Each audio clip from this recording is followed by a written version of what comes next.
Salut Coco, un nouvel épisode avec toi et nous allons parler d'affirmation de soi. S'affirmer dans l'entreprise, dans sa vie, chemin très compliqué pour l'être humain. Alors il y en a peut-être qui y arrivent très facilement, mais nous en tout cas on a galéré et puis on est là aussi pour vous aider, et surtout toi Coco, avec ton activité d'accompagnement. Pourquoi tu as choisi ce sujet aujourd'hui ? Salut Julien, ravi de te retrouver. J'aime bien quand elle dit on a galéré. ça m'arrache un fou rire. Parce que c'est vrai. Et oui, mais souvent, tu vois, les gens, ils se disent, voilà, ils font des vidéos, machin. Non, mais vous imaginez pas, hein. Voyez-moi, il y a 6 ans, regardez mon Instagram, regardez les premières vidéos, vous allez rire. Oh putain, excusez-moi, mais j'ai besoin de rire. Parce que c'est vrai. Autorise-toi, ça va leur faire du bien aussi, je pense. Et ça, c'est aussi pour normaliser, en fait. C'est pour normaliser parce que l'affirmation de soi, ça va rechercher, mais profond dans l'idée de ma valeur, l'estime de soi.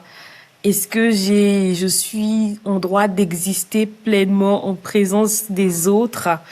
C'est en fait l'affirmation de soi, c'est la capacité à exister pleinement en présence des autres, à occuper de l'espace, à s'exprimer qui on est et à agir depuis ses valeurs profondes, sans chercher ni l'approbation, ni l'effacement. Donc, c'est pas une technique de communication, là, en fait. On n'est pas dans le il faut, tu dois, c'est comme ça. C'est vraiment une posture d'être, l'affirmation de soi. C'est dire j'accepte que les autres pensent ce qu'ils veulent sur moi et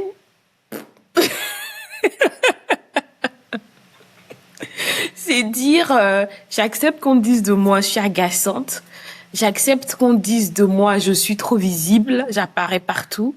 C'est accepter qu'on dise de moi je rigole trop, même ce rire là j'ai dû C'est clair, non mais c'est abusé, moi je trouve, Coco. J'ai dû travailler à l'accepter véridique. Au boulot, on me disait qu'on m'entend partout sur les plateaux en plus. Donc, je me suis dit, vas-y, c'est moi. En fait, c'est la capacité à se dire, c'est moi. Et puis, c'est moi, en fait. Les gens n'ont qu'à faire avec. Et même moi, d'abord, je fais avec qui je suis. Et donc, pour un profil analytique, ça va être souvent la dimension la plus négligée, puisqu'on a appris à performer et pas vraiment à exister.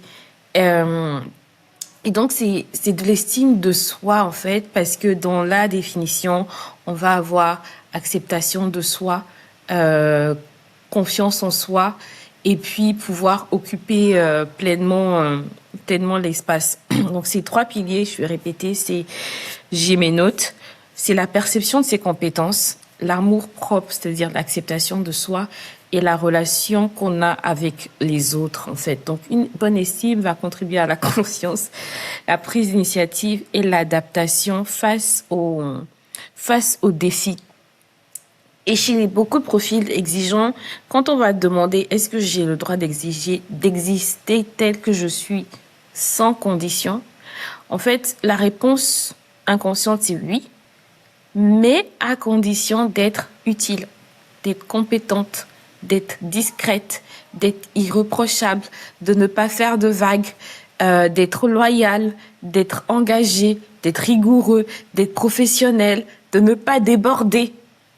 Et donc, il y a plein de conditions, en fait, finalement, de ne pas être agaçant, de ne pas être chiant, de ne pas être emmerdante, de ne pas parler trop fort. On y arrive. Et donc, là où l'affirmation de soi, ça va être l'existence inconditionnelle, là, il y a déjà plein de conditions qui vont être là, en fait, dans ma bulle ou dans ma poussière d'étoiles, j'ai trop de conditions. Donc, la question fondamentale en jeu, c'est est-ce que je peux être moi sans avoir à le mériter? Et dans ma carte du monde, parce qu'on a tous une carte du monde, c'est aussi ça qui fait notre complémentarité et puis notre richesse. c'est qu'il y a une part aussi qui vient de l'enfance. Et je pense que tout le monde, tout individu, et c'est là où je dis c'est ma perspective, ma carte du monde, tout individu est dans un chemin d'affirmation de soi. Peu importe d'où l'on part. Parce que quand on est plus petite ou plus petit, on a appris à être l'enfant docile, performant. Et parce que nos parents nous éduquent aussi en fonction de la société et même au-delà de ça, il y a l'école, il y a les amis, il y a le prof. Donc, quand je fais quelque chose qui est dans mon essence, on va te dire, ne fais pas ça, sois discret, arrête de pleurer, sois plus performant, vas-y, bouge-toi, ne fais pas trop de bruit, t'es chiant. Et on va pas aimer qu'on nous dise t'es chiant. Quand tu vas dire non, je veux mon truc, arrête, tu prends trop la tête, tu prends le melon. Et donc, tout ça, quand on va faire ça, nous, on le modélise comme quelque chose qui est négatif. Encore une fois, le modèle, la route neuronale, on le construit hyper rapidement parce qu'il faut aller vite dans le monde où on est. En tant qu'espèce humaine, on lutte chaque instant pour notre survie. Depuis l'histoire de l'humanité, on est en permanence lutte de notre survie et on doit rester dans la société parce qu'il y a aussi cette pensée inconsciente qu'on a que si on est rejeté de la société, on va mourir. Puisque depuis Mathusalem, on fonctionne en groupe en fait et le groupe a toujours protégé l'individu. Donc si je suis rejeté en marge de la société, je vais mourir. Et donc, comme s'il y a cette pensée-là qui est inconsciente à pied, on préfère faire en sorte de rentrer dans la case et de rester là et de se faire petite. Et comme on a modélisé ça depuis, on reste petit. Moi, dans les réunions, j'étais discrète parce que je me dis que c'est comme ça qu'on va m'apprécier. Je n'aime pas les conflits. Je n'aimais pas les conflits. Maintenant, j'ai appris à comprendre et à pouvoir affirmer. C'est toujours un challenge. C'est un long chemin. Je pense que dans 10 ans, je serai au top dans la gestion dans la gestion des conflits. Mais donc, c'est quelque chose qui va être là. Et comme je disais tantôt, comme avec toutes ces conditions-là, comme on ne veut pas être associé à l'agaçante, à la chiante, à l'emmerdeuse, à celui qui crie trop, à la personne qui rigole trop, à la personne qui fait trop de vagues, on va avoir tendance à se faire petit. Moi, c'était beaucoup les situations conflictuelles que j'évitais. J'avais cette croyance-là aussi d'être gentil. Et quand je suis gentille, je ne dis pas vraiment ce que je pense. Je n'ose pas exprimer ce qui est pourtant là tapis. Et comme moi, j'ai un défaut de ma qualité, c'est que quand je suis pas contente, ça se voit. Pourtant, je vais dire tout va bien, mais pourtant la personne se voit.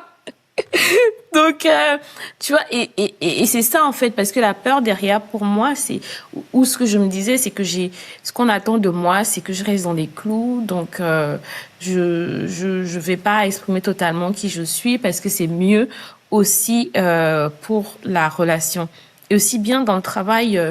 Que dans le couple en fait finalement parce que t'as toujours ce côté est-ce que l'autre va vraiment m'aimer, est-ce que l'autre va pleinement m'apprécier tel que je suis et c'est tout ça qui vient jouer dans ce qui se passe pour nous.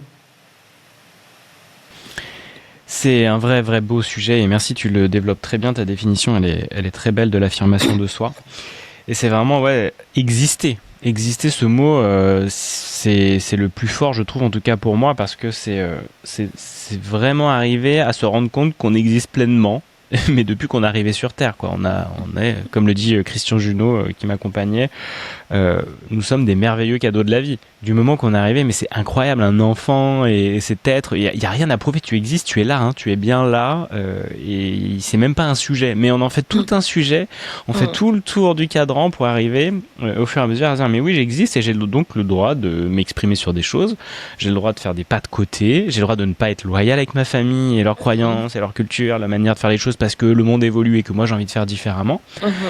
Et c'est tout un challenge, mais en même temps c'est ça qui fait aussi la beauté de l'être humain, c'est d'avoir ces frictions, ces résistances, parce qu'en les traversant, c'est là où on devient beaucoup plus puissant, compétent, on a confiance en soi. Tu vois, moi, en 6 ans de développement d'activité, de prendre la parole en ligne et tout ça, c'est tellement précieux ce qui a été gagné sur le chemin. Même si à la base tu dis bah oui en fait j'ai toujours existé, j'aurais pu le faire dès le départ, mais non, c'est tout ce truc, ces rencontres, ces luttes. Quel intérêt tu vois d'arriver voilà à la victoire de la Coupe du Monde si t'as pas galéré. Il y en a qui disaient ça d'ailleurs, t'en parlais dans l'épisode d'avant. Pour la France en fait c'était trop facile et donc du coup ils sont arrivés face à l'Espagne et c'était une vraie équipe compliquée et là waouh. Et donc c'est vrai que quand on a galéré, ben on a les compétences et on a développé une forme de vraiment d'ancrage, d'affirmation de soi, de puissance qui se fait pas sans effort. Et c'est là où on a besoin aussi de ces galères-là finalement pour pouvoir renforcer son muscle. Hein. Le muscle, bah, voilà, il faut le muscler. Il se fait pas comme ça avec une pilule magique. Quoi. Bah, c'est pareil pour l'affirmation de soi. Donc c'est un peu pénible, mais c'est salvateur aussi, je trouve, du coup.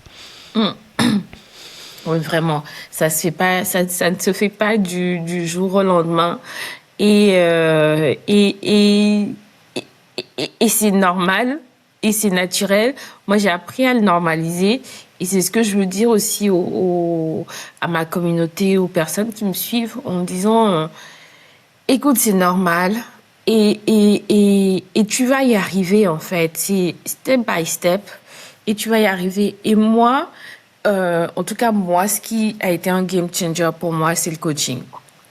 Encore une fois, ça fait 5 ans que je suis sur ce chemin-là de coaching, que je creuse, que je vais chercher là où j'ai des failles, là où j'ai mes qualités. Le chemin du coaching commence par apprécier qui on est en fait, à mettre de la lumière, à voir l'abondance là où il y a le manque. J'étais aussi accompagnée par Christian Junot et donc voir là où il y a de l'abondance et pas du manque parce que on est déjà là. En fait, tu es là où tu es, tu es. Tu n'es pas parce que tu fais, mais tu es. Tu es jovial, tu es joyeux, tu es souriant, tu es apprécié des autres. Et en fait, c'est voir dans l'écosystème où on te dit tu es, tu es, tu es, et pouvoir amplifier sur ça. Parce qu'on passe beaucoup de temps, malheureusement, à se dire tu n'es pas, tu n'es pas, tu n'es pas, tu n'es pas. Et encore une fois, basé sur l'autoroute neuronale qu'on s'est construit jusque-là. Et c'est naturel ou peut-être parce que les personnes nos parents, nos profs ont toujours voulu nous pousser à aller beaucoup plus. Et donc, on va se dire, il me manque toujours ce truc-là. Et c'est mettre de la lumière sur tout ce qui est là. Et pour faire un parallèle par rapport à la vidéo 9 sur les saboteurs qu'on peut trouver beaucoup, enfin les plus virulents, après on en a tous beaucoup, ça va être peut-être le juge. De toute façon, c'est le chef, hein, le juge, où je ne suis pas assez, je ne suis pas assez, je ne suis pas assez. Et on peut trouver aussi le complaisant, qui, comme je le disais moi tout à l'heure, le complaisant, qui va être le besoin d'approbation de l'autre et qui va effacer l'expression authentique de soi. Donc l'affirmation de soi, si je m'affirme, je serai plus appréciée par l'autre. Et il y en a un autre que j'ai pas nommé dans l'épisode précédent, mais qui est l'éviteur. Et moi, ça c'était mon saboteur principal. Pour ceux qui n'aiment pas les conflits, je préfère passer à côté que de dire les choses. Donc tu passes à côté et pourtant intérieurement bah c'est tendu quoi, t'es pas content, t'es pas joyeux, tu te dis bien quelque chose t'a manqué et l'éviteur là où il veut te sauver, comme quelque chose t'a manqué, il va aller activer le juge qui va venir te dire tu vois, t'es pas arrivé à poser ta voix. Et bon, ils vont s'auto-communiquer. L'un active l'autre en fait finalement. Ils sont majestueux. Et les raisons qui peuvent expliquer ces freins-là, ça va être beaucoup des conditionnements du genre culturel, où on peut associer par exemple la discrétion à la vertu. Donc je suis ici, je suis discrète parce que c'est quelque chose qui est hyper valorisé. Hier, j'ai eu une personne qui m'a parlé de comment est-ce que je peux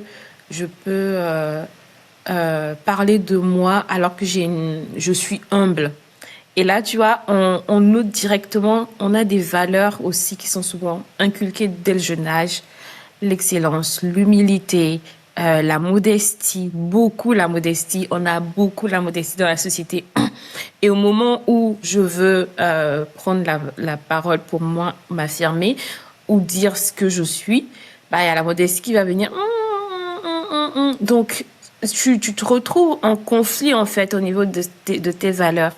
Et ce qui peut être aidant, c'est de se dire, OK, j'honore beaucoup la modestie là, ou l'humilité, mais quelle autre valeur de moi je n'honore pas, en fait? Parce qu'il y a des valeurs de moi que je n'honore pas quand j'honore la modestie. Donc, ça peut être l'entraide ou le partage. Parce que si je dis aux autres que je fais ça, par exemple, moi, qui était d'affirmer que je suis coach aujourd'hui alors que j'étais actuaire dans une communauté d'actuaires, je suis partie honorer les valeurs de partage, d'entraide. Et même quand j'ai commencé à publier sur LinkedIn, là où il y avait beaucoup cette valeur modestie, discrétion, peur et derrière d'autres peurs, peur du rejet, je me suis dit qu'est-ce que je peux aller chercher qui est vraiment important pour moi, et c'était les valeurs de partage, d'entraide, de générosité. En fait, à chaque fois, je me dis peut-être que ce que je partage va être utile à quelqu'un d'autre. Et donc, je vais amplifier ça et ça diminue un peu l'autre valeur qui peut être là. D'autres raisons qui peuvent expliquer ces freins-là, c'est l'environnement passé où s'affirmer avait un coût réel. Par exemple, quand j'étais enfant, quand je m'affirmais ou que je disais non, peut-être qu'il y avait un rejet avec un groupe d'amis, peut-être.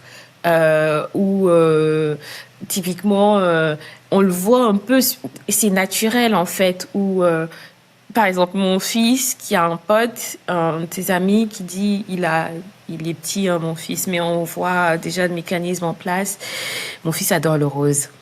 Et donc son ami qui arrive, il dit non, le rose c'est pour les filles.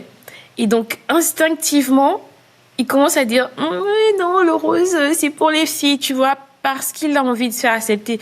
Quand je donne cet exemple-là personnel, c'est aussi pour dire que c'est pas de votre faute, en fait. C'est instinctif, en fait, finalement, ce truc qui est présent. Il y a une part d'instinctif dedans. Et la bonne nouvelle, c'est que ça se déconstruit. C'est que quand on met la voix dessus, avec notre posture d'adulte qu'on est, ou là où on est, on peut se dire oui, je peux y aller, et de toute façon, j'ai d'autres options pour me sauver ou pour trouver un autre cadre qui sera plus ressourçant pour moi. Je suis pas obligée de rester dans ce cadre-là qui m'étouffe, qui me fait baisser ma valeur. Je peux aller trouver d'autres personnes qui me valorisent et qui m'apprécient aussi beaucoup. Donc voilà un peu pour ce qui va expliquer en termes de freins qui se déroulent en fait. Ce que tu dis, c'est très juste aussi. Quand tu parles de cadre, il y a une histoire de contexte. Parce que je suis peut-être rejeté, critiqué, je m'empêche, et que le cadre a un vrai coût réel, contraignant, alors que ce soit parce que c'est dans l'enfance ou après dans le cadre professionnel ou autre, ou d'amis. Mais on peut changer ce contexte, on peut changer ce cadre, on peut trouver sa tribu, sa communauté avec qui on s'éclate, parce qu'on parle la même langue. On parle de sujets de spiritualité, d'entrepreneuriat, tout ça, d'argent, parce que nous on adore, de développement personnel.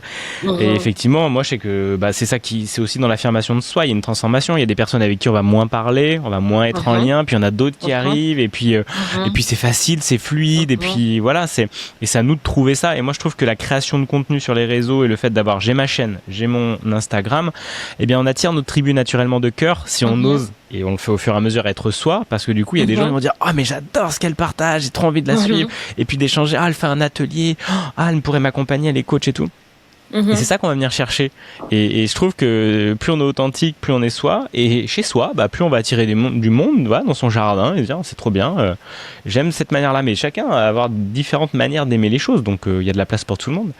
Mais effectivement on peut pas venir à vous et avoir vraiment cette connexion avec vous si vous ouvrez pas le cœur et votre attitude intérieure au monde de manière claire et limpide, quoi. Et c'est très très juste. Et quand tu as parlé de trouver d'autres personnes, ça m'a fait penser aussi à ce qui se joue là où on va articuler manque et abondance. C'est que souvent quand on va pas s'affirmer, on va se dire je vais perdre ses amis, je vais perdre l'estime de ce groupe de personnes.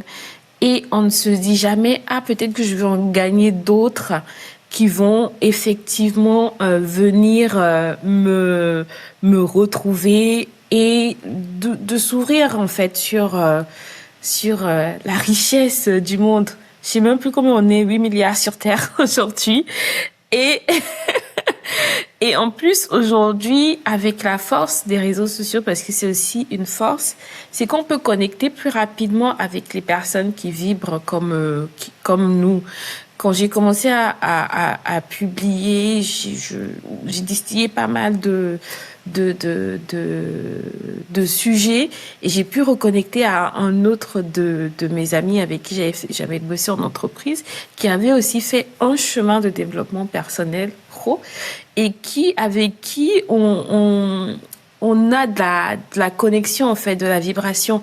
Donc, au lieu de se dire, j'ai peur de perdre ces gens-là qui, pourtant, baissent mon énergie, baissent mon aura, c'est dire, si j'y vais, si j'accepte qui je suis dans mon royaume, dans mon affirmation de ma pleine essence, bah, les gens qui ont besoin de moi, les gens qui vont vibrer comme moi, vont venir à moi. C'est pas facile, hein, de se le dire. Et derrière, c'est de faire des petits pas.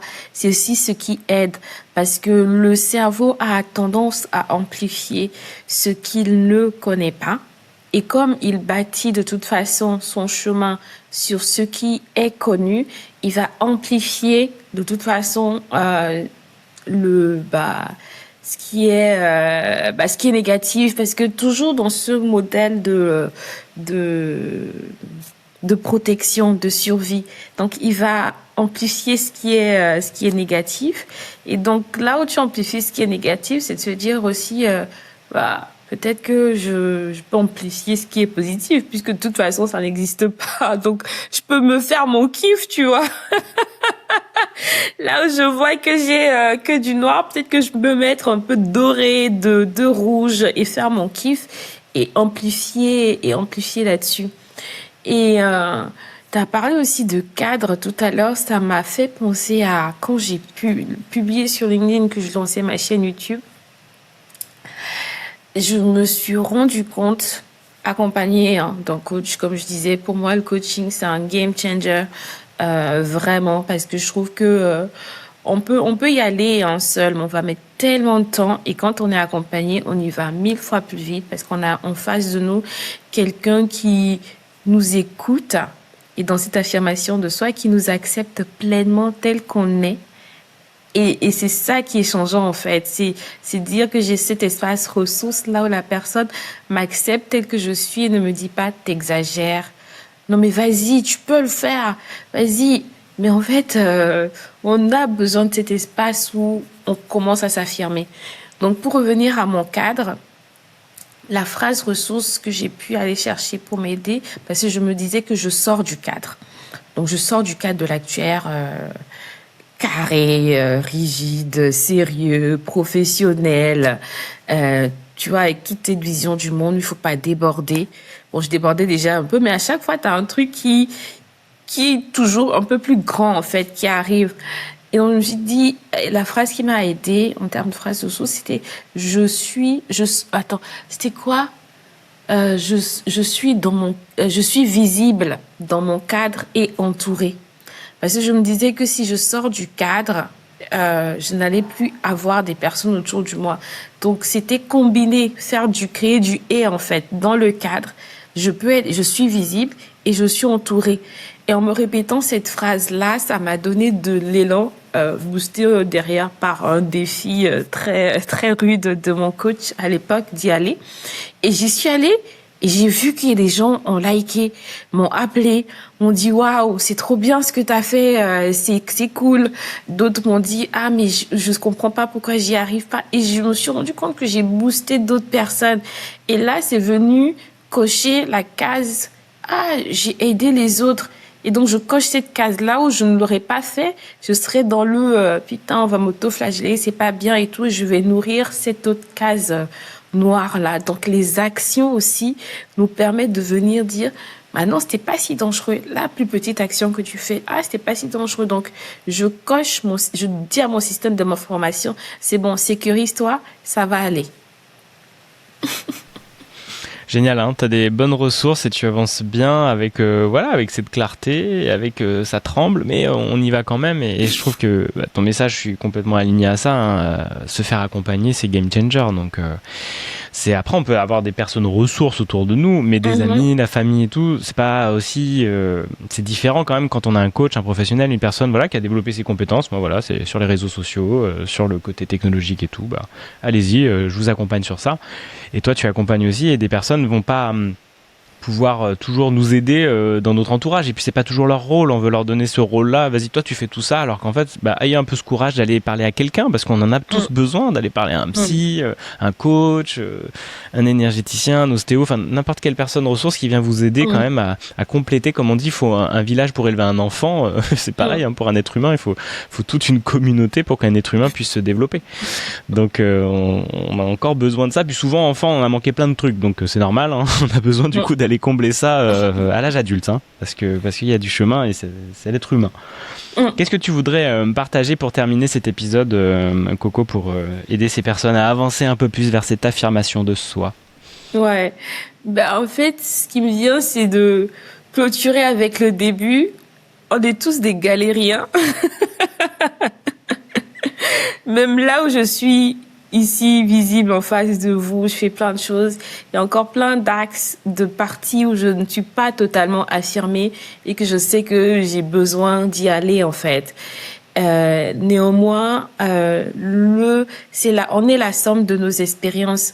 Donc, commencez déjà à apprécier et à mettre de la lumière sur qui vous êtes là en ce moment, vraiment mettre de la lumière dessus, plein phare là-dessus. Si vous avez des alliés autour de vous, allez voir ces alliés. Si vous avez besoin d'être accompagné par un coach, allez vers le coach qui va vous accompagner, qui va vous accepter tel que vous êtes dans votre grandeur. Parce qu'on est tous grands et on contribue à l'humanité de là où on est. Donc, ce serait vraiment ça que j'aimerais rajouter. Normaliser, en fait, cet état de fait-là. Et c'est par les petits pas que on y arrive. Et en rebondissant sur le côté galérien, je repense à l'Odyssée, je sais pas si vous avez vu, magnifique Odyssée de Nolan, hein. Et ils sont en train de ramer, hein. Il y a des bons galériens dans leur bateau, mais si on est tout seul à ramer, on galère encore plus en fait. Le principe des galériens, c'est qu'on est beaucoup. Donc trouvez votre communauté, entourez-vous, prenez Coco à côté de vous pour tirer la rame, mais ce qui manque, c'est juste un peu plus de monde dans votre bateau et des personnes qui ont déjà un peu plus d'expérience dans le fait de ramer, quoi. Donc finalement c'est ça, c'est qu'on veut être seul alors on peut être très entouré, et souvent effectivement on a des personnes qui veulent pas du tout être dans notre bateau, on leur demande de ramer, c'est pas leur rôle, et c'est à nous d'aller changer le bateau et puis d'aller trouver des personnes avec lesquelles ramer tous ensemble. Et vous allez voir, on va bien s'amuser sur ce bateau. C'est clair. Et en parlant de communauté, j'en profite pour dire que le 20 août, j'aurai le live de questions-réponses, jeudi 20 août de 20h à 21h, 1 heure où je suis justement avec les personnes qui souhaitent être présentes, ma communauté, où c'est vraiment open bar. Venez comme vous êtes. Si vous voulez pas mettre la caméra, vous mettez pas la caméra. Vous me posez les questions dans les chats ou à l'oral, et puis on clarifie ce qui se joue pour vous, le blocage. Vous repartez avec un déclic, une astuce ou quelque chose qui vous permettra de voir le monde d'une façon différente. T'as bien raison de le rappeler, tu le fais une fois par mois, tout est dans la description pour aller vous inscrire, voir le site de Coco, aller sur LinkedIn aussi, et n'hésitez pas à échanger avec elle et à vous abonner aussi à la chaîne, à commenter pour proposer d'autres sujets et nous dire comment celui-ci a résonné en vous. Et puis merci Coco, on se dit à la prochaine. Merci Julien, ciao. Ciao tout le monde.